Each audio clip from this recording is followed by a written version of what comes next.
नमस्कार, मी अनुराधा तांबोळकर. अनुराधा चॅनलमध्ये तुमचं खूप खूप स्वागत आहे. चैत्र पौर्णिमेला हनुमान जयंती असते. हनुमान म्हणजेच रामाचा अतिशय भक्त हे सगळ्यांनाच माहिती आहे आणि आपल्यापैकी बरेच मंडळी सुद्धा हनुमानाचे भक्त आहेत. अशा या वीर हनुमानाचा जन्म हा चैत्र पौर्णिमेला झाला. हनुमानाच्या आईचं नाव अंजली. अंजलीला पुत्र काही नव्हता किंवा बाळ काही झालं नव्हतं. त्यामुळे तिच्या मनात सतत खंत असायची आणि त्याच्याकरता तिने शंकराची अतिशय घोर तपश्चर्या केली होती.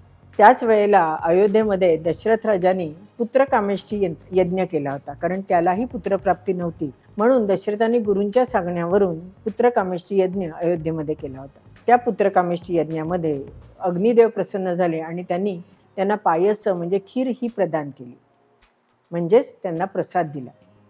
दशरथाच्या तिन्ही राण्यांनी तो प्रसाद घेतला आणि त्याच वेळेला खार तिथे आली आणि तिने पायसाचे पात्र होतं, म्हणजेच पायस पात्र होतं, ते तिथून उचललं आणि ती घेऊन उडून जाऊ लागली.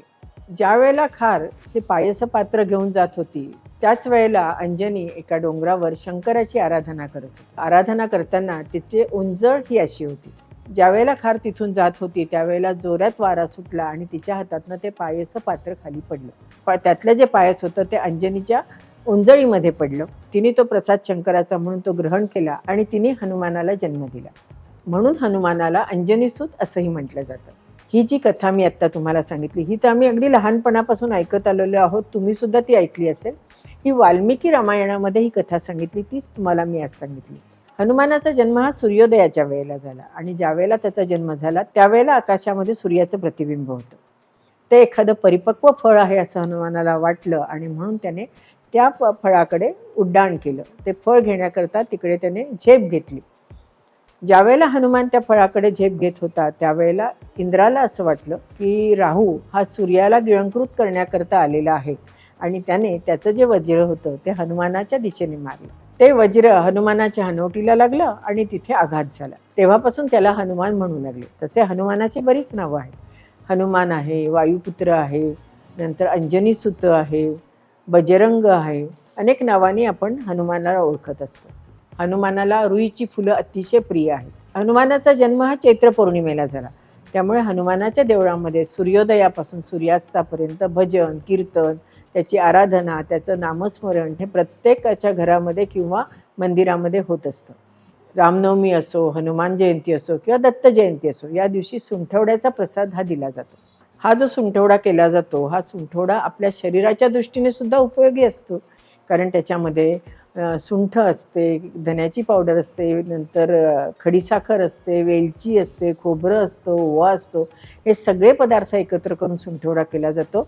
म्हणून त्याचं महत्त्व हा प्रसाद म्हणून आपल्याला जास्त असतं, कारण चैत्र महिन्यामध्ये वसंत ऋतू सुरू होतो आणि आपल्या अंगाची लाही होते, आपल्याला भूक लागत नाही आणि म्हणून त्याच्याकरता प्रसाद म्हणून का होईना जर थोडासा अर्धा चमचा सुंठवडा साधारण 12 ते 2:30च्या दरम्यान घेतला किंवा 12 ते 2च्या दरम्यान घेतला तर त्यावेळेला त्याचा फायदा आपल्या शरीराला चांगला होतो. फक्त 10-12 दिवसच घ्यायचा बरं का, आणि जास्त घ्यायचा नाही, नाहीतर तो आपल्याला उष्ण पडतो.